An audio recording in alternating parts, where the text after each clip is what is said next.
Aujourd'hui, voyons comment vous pouvez croire en vos rêves, en ce qui est profondément important pour vous. Je crois qu'il sommeille en nous un potentiel plus grand que l'on imagine, et que le révéler n'est qu'une question d'entraînement. C'est pourquoi je vais à la rencontre des personnes qui réussissent, entrepreneurs, artistes, sportifs de haut niveau, pour décortiquer comment ils font et partager ce que j'apprends avec vous. Car mon but est qu'ensemble, on aille réaliser nos rêves. Je m'appelle David Laroche, et voici mon podcast.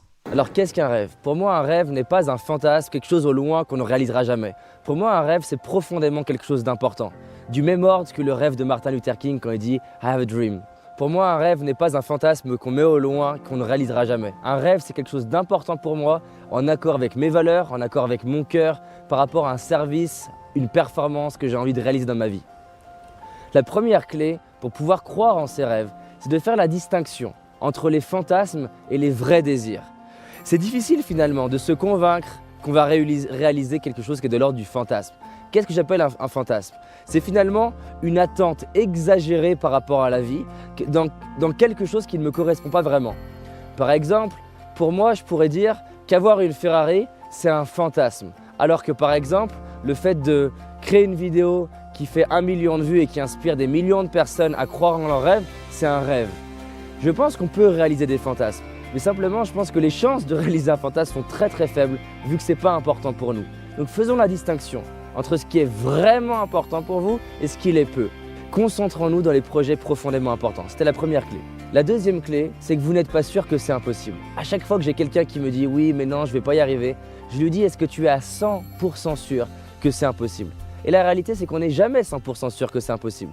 Donc c'est que quelque part, c'est possible. Et rien que le fait d'ouvrir ça donne confiance, ça donne de l'énergie, ça donne de l'espoir. À chaque fois que je me dis « ouais mais je vais pas y arriver aux États-Unis, c'est trop dur, je sais pas comment je vais faire », je me dis « David, est-ce que tu es 100% sûr que c'est impossible ?» Non, donc c'est que quelque part c'est possible. La troisième clé qui me permet de croire en mes rêves, c'est de lister chacune des petites réussites de ma vie pour réaliser que j'ai été en capacité de réaliser des choses que j'ai rêvées. J'ai envie d'entraîner mon système nerveux via l'expérience, pas seulement le fantasme, de me dire j'ai réussi ça, j'ai réussi ça, j'ai réussi ça, j'ai réussi ça. Plus je le fais, plus c'est facile d'y croire et plus je vais pouvoir facilement croire dans des rêves de plus en plus grands. Ça m'amène sur la quatrième clé qui est finalement la conséquence de la troisième. Je vais découper les grands rêves, les grandes visions en des plus petits rêves, des plus petits projets pour pouvoir me concentrer sur des projets à 3 mois, 6 mois. Peut-être que même si 3 mois, 6 mois c'est long pour vous, concentrez-vous sur 1 mois, 2 semaines, 1 semaine. Pourquoi? Parce que j'ai envie d'avoir des projets que je sais à au moins 8 sur 10 de certitude que je vais pouvoir les réaliser et les réaliser. Comme ça, je vais pouvoir me dire, j'ai imaginé ça, je l'ai créé. Et ça va être un capital supplémentaire à la liste des victoires que j'ai. Et je vais pouvoir au quotidien renforcer le sentiment de j'imagine un truc, je le réalise. Donc finalement, si depuis 2 ans, il y a 2 ans, j'ai fait la liste des victoires, et depuis 2 ans, c'est-à-dire dans 2 ans par rapport à ce Wake Up Calls là, vous avez réalisé « ah, j'ai fixé ça, je l'ai fait, j'ai fixé ça, je l'ai fait ». Même si c'est petit, vous allez renforcer la croyance de « je peux y arriver ». Vous savez que chez les enfants, c'est fondamental de leur donner des petits défis qu'ils vont pouvoir réaliser. Si je leur donne que des grands défis, ils vont perdre confiance. Ça, je l'ai appris avec mon chat, que si je jouais avec mon chat et qu'il n'arrivait jamais à toucher la balle, au bout d'un moment, il me laissait tomber, il n'avait plus envie de jouer. Donc j'ai envie de jouer avec moi comme si j'étais mon propre chat et que finalement, je trouve toujours la frontière où c'est inconfortable parce que c'est nouveau, je ne l'ai jamais fait, mais c'est confortable parce que je sais que je peux le faire et de jongler là-dessus. J'ai envie de droguer mon système nerveux à l'atteinte de petits rêves, de petits projets. La 5e chose pour croire en ses rêves, c'est de s'inspirer de gens qui ont réalisé des rêves qui leur semblaient impossibles. Et ça peut être dans n'importe quel domaine. Ça peut être un chef cuistot. Et là, j'ai lu récemment quelqu'un qui pendant des années, pour arriver à maîtriser ses sushis, s'est entraîné à faire les meilleurs sushis au monde. À tel point que sur lui, son kiff, c'est que les gens, quand ils goûtent à ces plats, à ces aliments, à ces sushis, ils vivent une forme d'orgasme spirituel. C'est pour ça qu'ils se lèvent le matin, c'est sa mission. Le fait de prendre le temps, de m'inspirer de gens qui réalisent leurs rêves dans des domaines complètement variés, ça me permet de me dire, si eux l'ont fait, je peux le faire. Et là, j'insiste, écoutez-moi bien, mettez après la vidéo en pause si vous avez besoin de temps de l'intégrer. S'il vous plaît, inspirez-vous de gens qui ont fait des choses qui leur semblaient impossibles. Faites ça au quotidien, ça doit devenir votre nourriture, presque avant les aliments. Nourrissez-vous d'inspiration, nourrissez-vous de réalisateurs qui ont réalisé des rêves qui leur semblaient impossibles, d'acteurs, peut-être de footballeurs, peut-être de personnes qui ont voyagé, des personnes qui ont eu une forme de pédagogie avec les enfants qui étaient différentes. Plus vous allez ancrer ça dans votre système, plus vous allez vous créer un cocon d'inspiration. Et je vous garantis, ça fait la différence. Entre mes 18 ans et mes 21 ans, j'ai été presque intransigeant là-dessus. Des citations au mur, des livres qui m'inspiraient, des biographies qui m'inspiraient, des films qui m'inspiraient, des musiques qui m'inspiraient. Pourquoi? Parce que je voulais me créer un écosystème où tout ce que j'avais appris à l'extérieur, toutes les croyances de la société, toutes les croyances des gens, les croyances de mes amis, je pouvais les casser et me dire, si eux l'ont fait, même si ça représente que 0,1% de la population, si ce 0,1% a pu le faire, je peux faire partie du 0,1%. Si vous regardez cette vidéo et que vous faites ce que je vous dis, de vous inspirer de gens qui vous inspirent, vous pouvez faire partie de ce 0,1% qui réalisent leurs rêves et qui plus tard disent « si j'ai pu le faire, vous pouvez le faire ». La 6e clé, elle est simple et j'insiste tout le temps là-dessus. Créez-vous une équipe de gens qui réalisent leurs rêves. C'est plus facile de réaliser des choses de malade quand il n'y a que des gens autour de soi qui se disent « j'ai envie de le faire, ça m'inspire, ça m'excite, j'ai envie d'aller faire ce truc complètement dingue ». Imaginez, vous êtes entouré de personnes qui, dès que vous dites « ah, j'ai envie de faire ça », dites « oh non, ça va être compliqué », ou il y aura trop de vent, ou il y aura ça, je sais pas, qui est pas possible. Ça va être dur. Si vous êtes la seule personne dans votre délire, ça va être dur. Alors encore une fois, ça ne doit pas devenir une excuse. Dans mes débuts, j'étais seul dans mon délire. Mais à force d'être seul dans mon délire et de me dire je vais aller traverser la jungle même seul, et ben tu trouves d'autres personnes dans leur délire, dans cette même jungle et qui disent oh putain, je suis pas seul. Et au bout d'un moment, on est 2, 3, 4, 10, 20 et ça devient plus facile. Au début, et ben si vous êtes seul, soyez prêt à rentrer dans cette jungle seul et aller réaliser vos rêves. Je vous garantis, c'est une expérience incroyable de le faire et ça devient de plus en plus stimulant de rencontrer des gens fous comme vous. Parce que finalement, le monde qu'on a, il a été bâti, imaginé, dessiné, designé, inventé par des gens qui se sont dit « c'est impossible, eh ben je vais le faire ». J'aime cette phrase qu'il y avait d'ailleurs sur un de mes murs dans ma chambre, qui est « il y a des gens qui, quand on leur parle de quelque chose, se disent finalement pourquoi le faire, mais pas un pourquoi inspirant, hein, pourquoi, et d'autres qui se disent pourquoi pas. Pourquoi pas? Ça n'a jamais été fait, ben pourquoi pas le faire? Donc finalement, la 6 clés dans cette vidéo. La première, faites la différence entre les fantasmes qui ne vous touchent pas vraiment et les vrais rêves qui vous stimulent, qui vous animent, qui vous prennent au ventre et vous sentez de l'énergie. Quand on vous en parle, vous devenez allumé. Quand vous êtes fatigué, on vous en parle, ça vous donne de l'énergie. Là, vous savez que c'est un rêve quand vous êtes prêt à faire des choses inconfortables. Par exemple, c'est pas forcément confortable de faire ce cup call. J'ai du vent dans le dos, j'ai froid.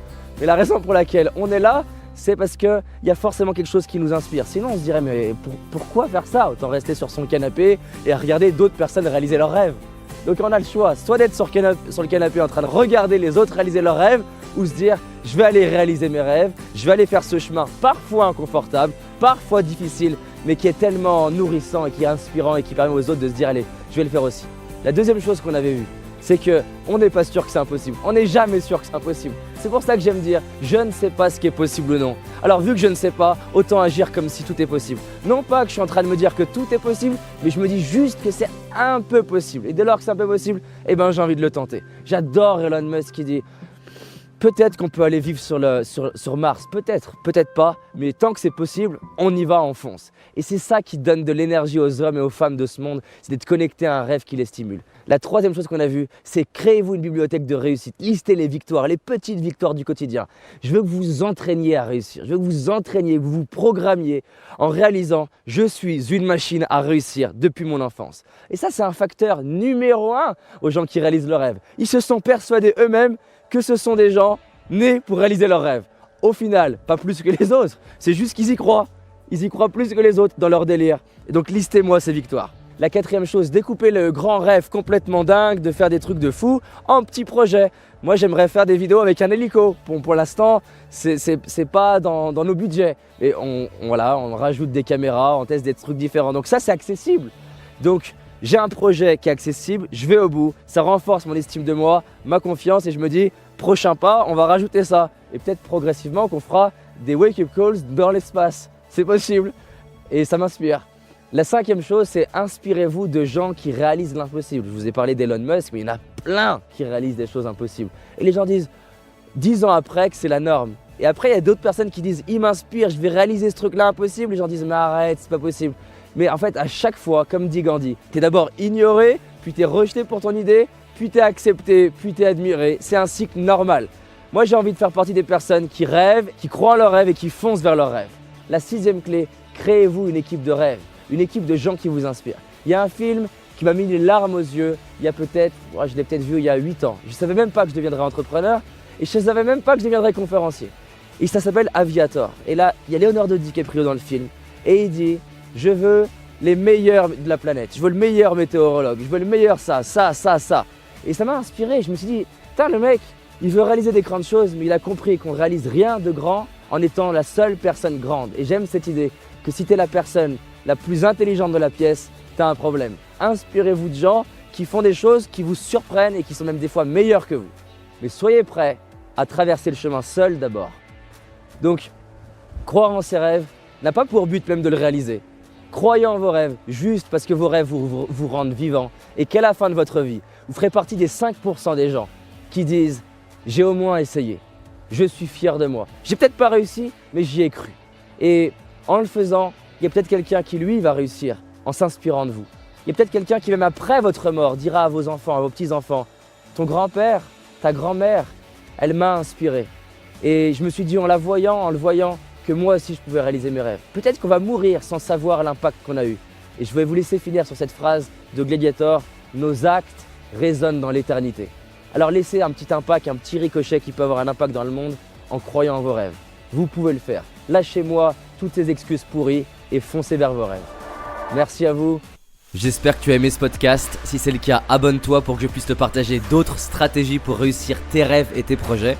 Laisse-moi un 5 étoiles, ça me ferait vraiment plaisir. Et si tu as envie d'aller plus loin, j'ai réalisé une vidéo qui s'appelle « Les 5 erreurs que font la majorité d'entre nous et qui va causer l'échec de nos projets, nos rêves et notre réussite. » En sachant qu'une seule de ces erreurs va t'empêcher de réussir et d'être pleinement heureux. C'est une certitude. C'est une vidéo gratuite, en tout cas pour l'instant, et pour la trouver, tape dans Google David Laroche, les 5 erreurs cadeaux. David Laroche, les 5 erreurs cadeaux. Et tu vas tomber dessus. Je te dis à très vite pour un prochain podcast et on avance ensemble.